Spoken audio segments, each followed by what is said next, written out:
In the outskirts of Oregon, Bill stops his car and changes his clothes to burn them while remembering all the violence he just went through. This started 2 days ago. Bill is a 23-year-old guy living with his hardworking parents. He's in a constant state of anger and frustration caused by his obsessive consumption of depressive news about the state of the world and videos from edgy influencers. To burn through this frustration, Bill punches a bag, lifts weights, or plays darts in his room when he's in for one of his parents. Bill pretends to be a chill dude one morning. Things get difficult when Bill's parents inform it's about time for him to move out of the house. Bill snaps as he spills the juice, reminding his parents that the deal consisted of him living with them until he had enough saved money for his post-education because he wants to do this on his own. His father points out some of that money could go to rent, and Bill accuses him of guilt. Tripping, an argument ensues, but the parents need to let Av for work, so they tell Bill that they'll help him out for a few years, but they still want to discuss the matter properly over dinner later. Afterward, Bill drives downtown and goes to a coffee shop where he orders a double espresso macchiato with extra foam. The barista finishes the order quickly, but Bill is disappointed by what he sees, claiming it isn't a macchiato because it doesn't have foam. An argument ensues, and Bill returns the coffee while asking for his money back, but the barista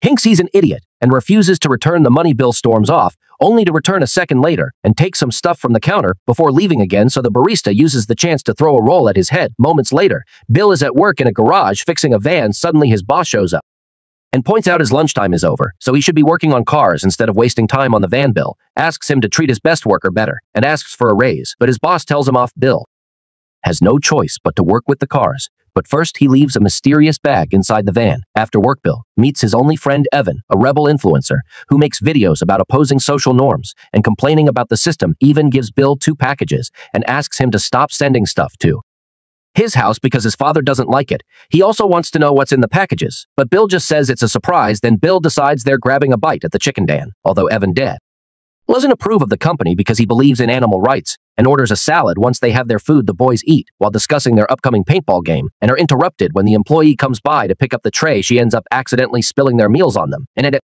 first the guys laugh, but while she cleans they demand an apology and their money back. The employee says she'll redo their orders, but she can't return the money, causing Bill to ask for the manager until Evan calms him down after their new order arrives. They eat while watching people on the street, which inspires a rant from Evan about overpopulation, the destruction of natural resources, contamination, and people's obsession with money. Bill responds that Evan's too pessimistic and that he's all talk, but no action. Later, when Bill returns home, his parents are waiting for him to have a serious talk. They're a bit angry because Bill hasn't called and missed dinner, so he apologizes and promises they'll have the talk in the morning because he'll have exciting news then. Afterward, Bill goes to his room where he reads books and magazines related to the world's problems while hearing the news on the radio, which also talks about violence. Bill keeps picturing all those crimes in his head and eventually abandons reading to open his packages. Instead, it turns out he's ordered a full bulletproof armor, and he starts putting it together while listening to Evan's latest video, during which he talks about the world needing people who actually stand up and believe in action.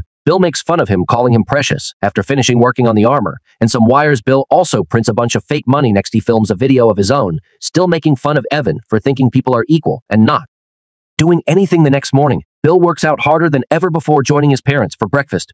Bill suddenly informs them that today he's going to be proactive. He took the day off from work so he could stay home and fill out college applications, hoping to study mechanical engineering. The parents are shocked to hear this, but also very proud and show great support for their son's decision. Afterward, Bill gathers his things as glimpses of his video are shown, during which he says that unlike Evan, he's going to take action. His things include not only the armor, but also lots of weapons that Bill puts together with ease. When he's done, he looks like a SWAT team agent, and he can't help admiring himself in the mirror. While his mind keeps running through all the horrible news and Evan's speech, it's also revealed that his video shows Bill saying balance is created by survival of the fittest, so he'll kill every person that is using recourses, but their existence isn't beneficial for society like cancer patients. Then Bill leaves in his car, but he stops in the middle of the road to change into a different vehicle that doesn't have a license plate. While he drives, Bill keeps on remembering everything Eva, his parents, and the news said to him, which keeps him motivated. Eventually, he makes it to the middle of the town where he can see the van he had been working on parked nearby.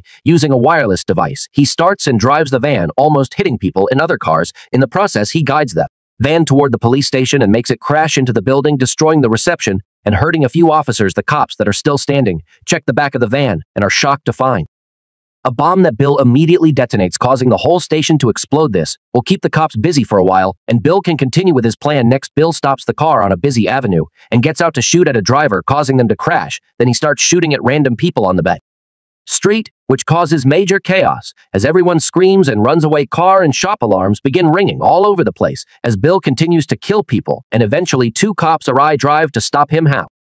However, their bullets can't do anything to the armor, and Bill kills them too afterward. He returns to the main avenue to keep on shooting people without mercy, only stopping if he needs to reload. He even asks a woman if she's scared before killing her too. The massacre continues for several minutes, and by then, Bill has started to enter stores too. After killing everyone at a diner, he goes to the cafe with the barista that told him off and asks for the same order. The barista doesn't recognize him and Perez the order, but Bill gets furious because it's lacking foam again. He gives the barista the chance to run as he starts counting, and when he reaches 5, he kills the barista outside. Next, Bill enters a beauty salon and shoots in the air as a warning before cornering all the employees and clients against the wall. Then he takes off his helmet and gets some water, explaining the armor is very hot. He also takes a seat to rest and begins making fun of the victims for sounding so scared. Some of the women beg for mercy and mention their families, so Bill says he feels nauseous and leaves the shop without killing anyone. However, he returns 2 seconds later to corner the people in the salon again and shoot them all at the same time because they saw his face. Bill's next stop is the bingo, where a bunch of elderly people are too busy playing to pay attention to him. He decides to get some food, and this clerk does notice he's crazy, so he doesn't charge him for it. Bill sits at a table among the old people and takes a bite of his sandwich, but he hates the taste of it. Feeling his anger boiling, Bill approaches the caller and steals the latest number, as he calls it for everyone, but nobody reacts except for the caller, who asks him politely to give the number back. Bill realizes that these people don't need his help because they're pretty much dead already, and leaves afterward. Bill drives to the local bank while listening to the radio, which is already covering all his crimes. Once he makes it to them bank, he parks horribly and immediately opens fire on the upcoming guard before going inside. While he makes everyone back away from the alarms, suddenly an employee jumps on him from behind and makes him fall, but Bill quickly overpowers him and kills him with a knife. People start to panic, so Bill shoots a bunch of them before asking the manager to open the safe. While the manager searches for the key, Bill makes an employee empty the register in a bag next to the manager, pretends he doesn't know the safe fee's password, so Bill starts talking to him by alternating between understanding and insults until the guy finally gets it open. Once all the money is in the bag, Bill rushes back to his car, puts the bag with the real money in the trunk, and takes out the bag with the fake bills he printed. Then he makes a show out of setting the money on fire while yelling that money is useless. After Bill leaves in his car, the bank manager comes out and sees the burned money, so he calls the sheriff. Meanwhile, Bill continues to drive while listening to the reporters talk about all his crimes. Using the radio, he catches the police's frequency and learns they're searching for him. These cops while coming into town through Crossroads Aid. At that moment, Bill gets a phone call from his mother, so he quickly lies and says he hasn't left the house while pretending not to know about the incidents in town. Moments later, Bill stops at the chicken den and kills the employee that spilled their meals yesterday. At that moment, Eva calls him and scolds him for being late, since they're supposed to be playing paintball in the woods. Now Bill says he's running errands and that he'll be there soon on his way to the forest. Bill stops at Crossroad and plants a huge bomb behind the welcome sign before going back to his car to wait. Evan calls him again because he's tired of waiting, but Bill convinces him to wait for him for 10 more minutes, even saying he'll kill him if he doesn't. When the cops finally show up in 2 vehicles, Bill detonates the bomb, and the explosion hits one of the cars, making it flip. The car with the sheriff manages to avoid the explosion, and when Bill sees them coming, he immediately takes off in his car, triggering a chase on the road. They also exchange a few shots, but miss them all, so the sheriff makes the driver bump Bill's car, but he bumps them back, and that's enough for him to speed up, leaving them behind. Moments later, when the sheriff and his officers finally catch up to Bill, he's already left the car with his money bag in hand. He hands behind a fence and warns the officers not to follow him, but when the cops do it anyway and open fire, Bill uses a detonator to blow up his car before running away. The 2 deputies die, but the sheriff is fine and proceeds to enter the forest to look for Bill. It only takes him a few moments to get lost, and when he's distracted, Bill appears behind him and stabs him. The sheriff tries to shoot him, but Bill just pushes him away before leaving him to bleed to death.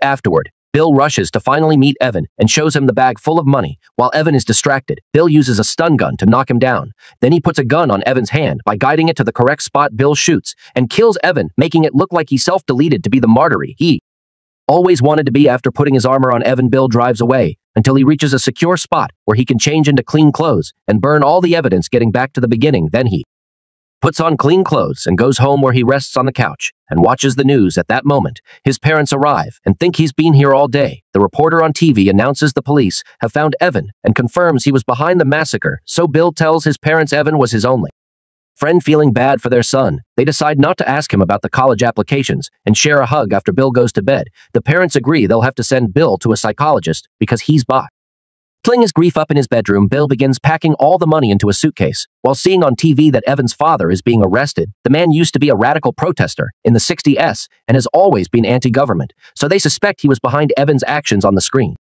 Evan's dad screams, "Bill did all this," but nobody believes him, so Bill escaped his home without trouble. 2 years after the massacre, Bill's video appears online.